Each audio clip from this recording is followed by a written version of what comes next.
अस्सलामु अलैकुम। कैसे हो मेरे प्यारे बच्चों।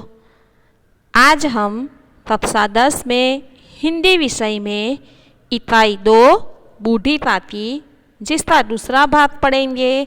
लेखक है प्रेमचंद।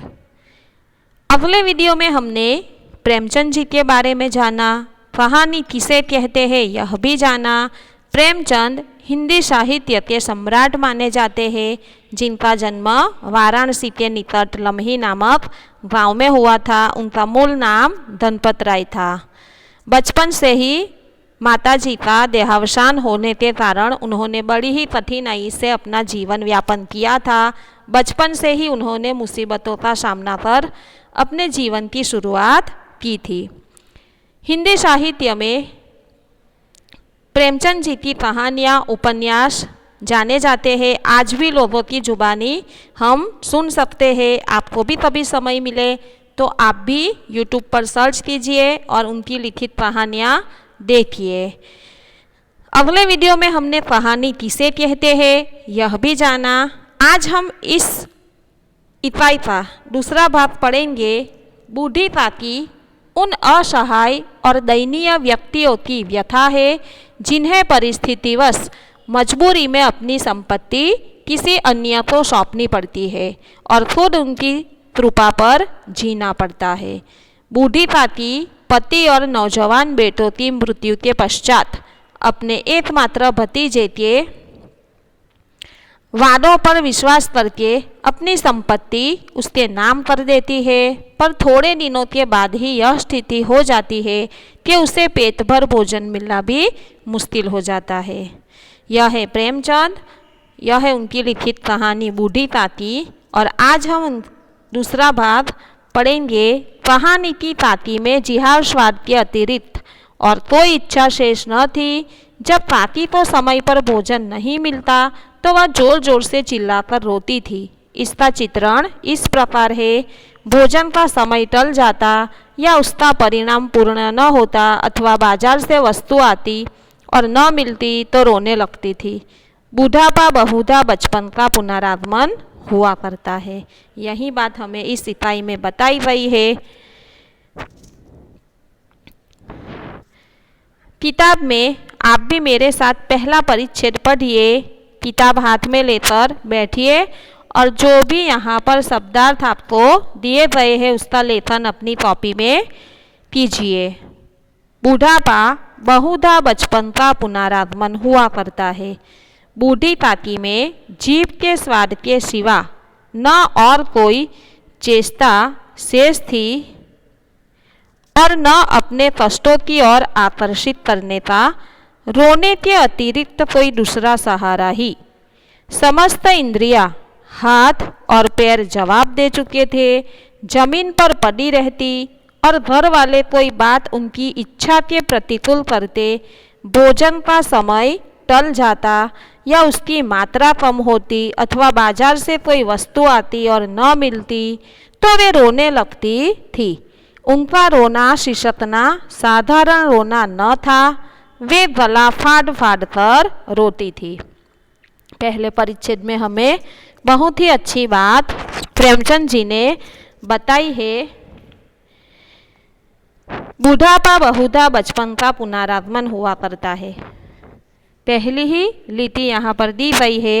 देखिए कि कहते हैं बूढ़ापा बचपन का ही एक रूप है। आपको परीक्षा में कथनों का आशय स्पष्ट कीजिए।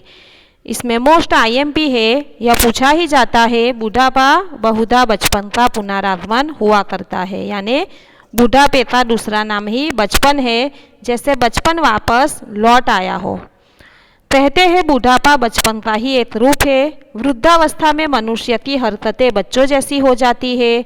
वृद्धावस्था में मनुष्य के अंग कमजोर हो जाते हैं और उन्हें बच्चों की तरह दूसरों का सहारा लेना पड़ता है। दिमाग कमजोर हो जाता है, याददाश्त बच्चों की तरह हो जाती है, दांत गिर जाते हैं और मनुष्य का मुंह बच्चों की तरह पोपला हो जाता है। इसीलिए वृद्धावस्था और बचपन की अधिकांश बातों में समानता होती है। इसलिए हमें यहाँ प्रेमचंद जी ने बताया है कि बूढ़ापा बहुधा बचपन का पुनरागमन हुआ करता है। बूढ़ी ताती में अब जीभ के स्वाद के सिवा और कोई चेष्टा शेष न थी। पुनरागमन यानी दोबारा आना। बूढ़ी ताती जो है उनकी सारी इंद्रियों ने जवाब दे दिया था, केवल जीभ के स्वाद के सिवा अब कोई उनकी चेष्टा शेष न बची थी और अपने कष्टों की ओर आकर्षित करने का रोने के अतिरिक्त कोई दूसरा सहारा ही, यानी जब भी कोई उन्हें तकलीफ होती, दुख होता, उन्हें पेट भर खाना नहीं मिलता, तो वह केवल जोर जोर से रोती थी। उनकी जो समस्त इंद्रियां थी, हाथ और पैर सभी जवाब दे चुके थे, जमीन पर पड़ी रहती और घर वाले कोई बात उनकी इच्छा के प्रतिकूल यानी इच्छा के विरुद्ध करते तो या तो फिर भोजन समय पर न देते, या तो फिर भोजन देते भी थे तो कम देते, अथवा तो बाजार से कोई वस्तु घर में आती और उन्हें न मिलती तो वह रोने लगती थी। और उनका रोना साधारण रोना न था, वे गला फाड़ फाड़ कर रोती थी। मुहावरा है गला फाड़ फाड़ कर रोना, जोर जोर से रोना। तो पहले परिच्छेद में हमें यही बताया गया है कि बूढ़ी ताती की हालत कैसी थी, उनकी सारी इंद्रियों ने किस तरह जवाब दे दिया था। दूसरा परिच्छेद, उनके पति को स्वर्ग सिधारे बहुत वक्त हो चुका था। बेटे तरुण होकर चल बसे थे। अब एक भतीजे के सिवाय और कोई न था। उसी भतीजे के नाम उन्होंने अपनी सारी संपत्ति लिख दी। बुद्धिराम ने सारी संपत्ति लिखाते समय खूब लंबे चौड़े वादे किए, किंतु वे सब वादे केवल पुली डिपो के दलाली के दिखाए हुए सब्जबाग थे। यद्यपि उस संपत्ति की वार्षिक आय कम न थी, तथापि बूढ़ी ताती को पेट भर भोजन भी कठिनाई से मिलता था। कि यहाँ पर लेखक हमें बताते हैं, प्रेमचंद जी ने बहुत ही अच्छी बात इस परिच्छेद में भी बताई है कि उनके पति को स्वर्ग सिधारे। स्वर्ग सिधारना यानी मृत्यु होना, कि उनके पति को मरे हुए काफ़ी समय हो गया, बेटे भी तरुण होकर चल बसे थे। अब उनका एक भतीजा था, उसके सिवाय बूढ़ी ताती का और कोई नहीं था।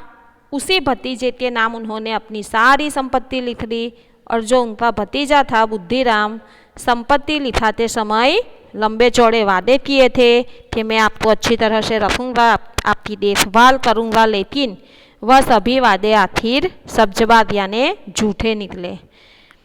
क्योंकि बूढ़ी ताती तो न वह ठीक से खाना देता, ना ही ठीक से उनकी देखभाल करता, समय पर भोजन न देता था। वह बेचारी आंसुओं का घूंट पीकर रहती थी। ऐसा भी नहीं था कि उनकी संपत्ति से बुद्धिराम को पैसे नहीं मिलते थे। उनकी संपत्ति की वार्षिक आय यानी आमदनी कम न थी। बूढ़ी ताती को पेट भर भोजन भी कठिनाई से मिलता था। कि इनकी ही संपत्ति से बुद्धिराम अच्छे पैसे कमा लेता था, फिर भी उन्हीं को पेट भर भोजन नहीं देता था।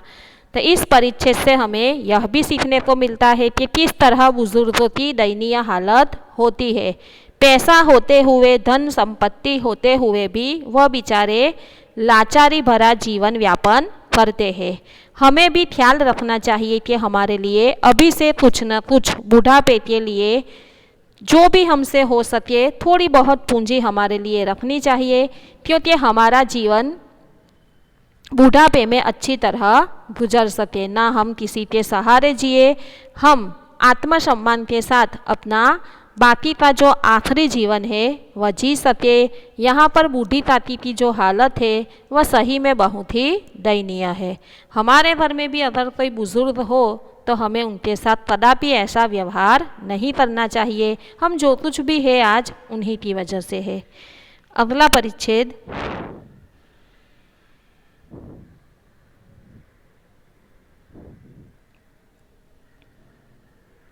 लड़कों का बूढ़ों को स्वाभाविक विद्वेष होता ही है, और फिर जब माता पिता का यह रंग देखते तो वे बूढ़ी ताती को और सताया करते। कोई चुटकी काट कर भागता, कोई उन पर पानी कुल्ली कर देता। ताती चीख मार कर रोती, परंतु यह बात प्रसिद्ध थी कि वे केवल खाने के लिए रोती है। अतएव उनके संताप और आर्तनाद पर कोई ध्यान नहीं देता था। कि वैसे भी जो छोटे लड़के होते हैं उन्हें ज़्यादा बूढ़े इंसान पसंद नहीं होते, उन्हें विद्वेषी होता है। और जब अपने घर में ही अपने माता पिता का ऐसा रवैया देखते हैं तो वह और उन्हें सताया करते हैं। लड़कों को बूढ़ों से स्वाभाविक विद्वेष होता है, विद्वेष यानी विरोध, वैर होता है। और जब माता पिता उनके साथ वैर करते हैं तो उन्हें बढ़ावा मिल जाता है।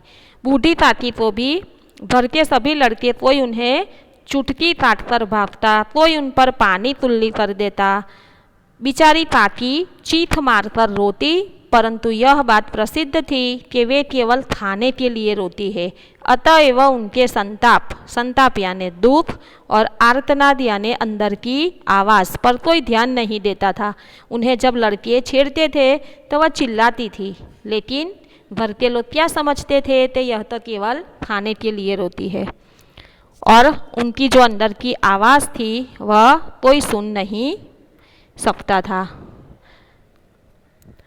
अक्सर बच्चे उन्हें चिढ़ाने के लिए उन्हें चुटकी काटकर भाग जाते थे या उन पर पानी की तुल्ली कर देते थे, पर उनके इस रोने पर उनकी और किसी का ध्यान नहीं जाता था। यही सबसे बड़ी विडंबना थी। संपूर्ण परिवार में यदि ताती से किसी का अनुराग था तो वह बुद्धिराम की छोटी लड़की लाडली थी। लाडली अपने दोनों भाइयों के डर से अपने हिस्से की मिठाई या चवेना बूढ़ी ताती के पास बैठकर खाया करती थी। यही उसका रक्षागार था। और यद्यपि ताती की शरण उनकी लोलुपता के कारण महंगी पड़ती थी, तथापि भाइयों के अन्याय की तुलना में कहीं सुलभ थी। इस स्वार्थानुकूलता ने उन दोनों में सहानुभूति का आरोपण कर दिया था। रात का समय था। बुद्धिराम के द्वार पर शहनाई बज रही थी और गांव के बच्चों का झुंड विस्मयपूर्ण नेत्रों से गाने का रसास्वाद कर रहा था। कि यहाँ पर संपूर्ण परिवार में, पूरे परिवार में यदि ताती से किसी का अनुराग यानी प्रेम, कि ताती से किसी को प्रेम था तो वह बुद्धिराम की छोटी लड़की लाडली थी। लाडली अपने दोनों भाइयों के डर से अपने हिस्से की मिठाई या चबेना बूढ़ी ताती के पास बैठकर खाया करती थी, क्योंकि उनके भाई लाडली से सभी मिठाई और सभी चबेना जो भी खाने की चीज़ थी वह सभी लेकर खा जाते थे। यही उसका रक्षागार था। इसलिए लाडली क्या करती, उनसे बचकर अपने हिस्से की मिठाई या चबेना लेकर सीधी ताती के पास जाकर खाती थी। वैसे ताती की जो लोलुपता थी खाने की, वह भी लाडली को महंगी पड़ती थी, क्योंकि उसे अपने हिस्से की जो मिठाई थी, जो चबेना था, वह ताती को देना पड़ता था, लेकिन भाइयों के अन्याय की तुलना में कहीं सुलभ था।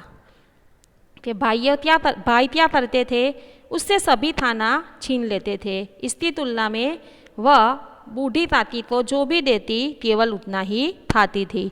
इसलिए उसे भाइयों के अन्याय के सामने बूढ़ी ताती की जो शरण थी ज़्यादा अच्छी लगती थी। इस स्वार्थानुकूलता ने, स्वार्थ प्लस अनुकूलता ने इन दोनों में सहानुभूति का आरोपण कर दिया था। इसी तरह दोनों जब आपस में मिलते थे तो दोनों एक दूसरे से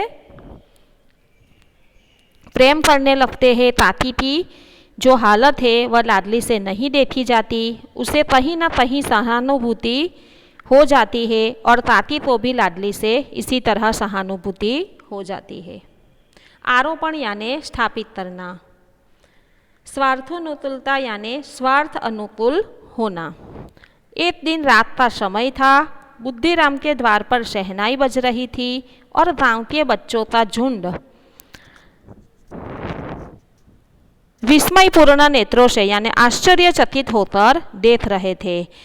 रसास्वाद यानी आनंद ले रहे थे कि यहाँ पर जो गाने बज रहे थे, शहनाई बज रही थी बुद्धिराम के द्वार पर, दरवाजे पर, तो गांव के जो बच्चों का झुंड था वह आश्चर्यपूर्ण नेत्रों से देख रहा था और आनंद ले रहा था।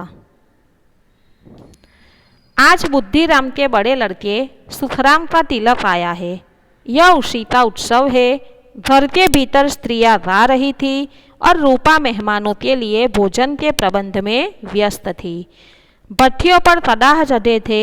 एक में पुड़िया कचौड़ियाँ निकल रही थी। एक बड़े पतीले में मसालेदार सब्जी पक रही थी। घी और मसालों की सुगंध चारों ओर फैली हुई थी।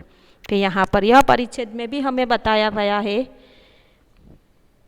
कि बुद्धिराम के बेटे सुखराम के तिलक का उत्सव था। इस अवसर पर पुड़िया कचौड़ियाँ तली जा रही थी और मसालेदार सब्जी बन रही थी। इन सबकी सुगंध बुद्धि ताती को अपनी कोठरी में बेचैन कर रही थी।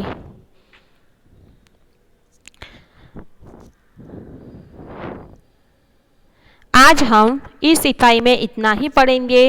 अगले वीडियो में हमें आगे इस इकाई का पठन करना होगा। आपको इस इकाई को बार बार पढ़ना है और जो भी हमारी पहली कविता थी उसका स्वाध्याय भी आपको अपनी कॉपी में लिखना है। यहाँ पर हमें छोटे छोटे प्रश्नों के उत्तर भी याद रखना है। पहले परिच्छेद में बूढ़ी ताती को किसके सिवा अब और कोई चेष्टा न बची थी, तो जीभ के स्वाद के सिवा। बूढ़ी ताती को समय पर खाना न मिलता तो वह क्या करती थी, तो बूढ़ी ताती को समय पर खाना न मिलता तो वह गला फाड़ फाड़ कर रोती थी। बूढ़ी ताती के पति को स्वर्ग सिधारे कितना समय हो गया था, काफ़ी समय हो गया था। बूढ़ी ताती ने अपनी सारी संपत्ति किसके नाम लिख दी, तो बूढ़ी ताती ने अपनी सारी संपत्ति अपने एक लौटे भतीजे बुद्धिराम के नाम लिख दी। घर में अगर किसी को ताती से लगाव था तो वह कौन था, तो घर में अगर किसी को ताती से लगाव या प्रेम था तो वह बुद्धिराम की छोटी लड़की लाडली थी। बुद्धिराम के घर में आज कौन सा उत्सव था, तो बुद्धिराम के घर में आज उसके बड़े बेटे मुखराम का तिलक आया था।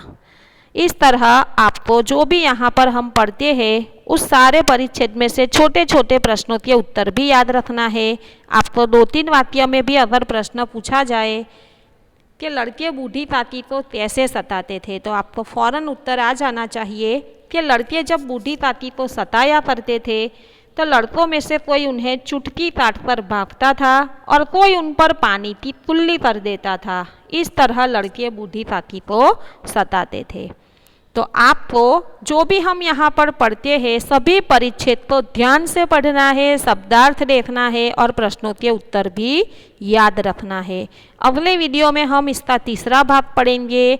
तब तक के लिए धन्यवाद। घर पे रहिए, पढ़ाई कीजिए, सुरक्षित रहिए और अब हम 1 हफ्ते बाद निबंध लेखन की भी शुरुआत करेंगे। धन्यवाद।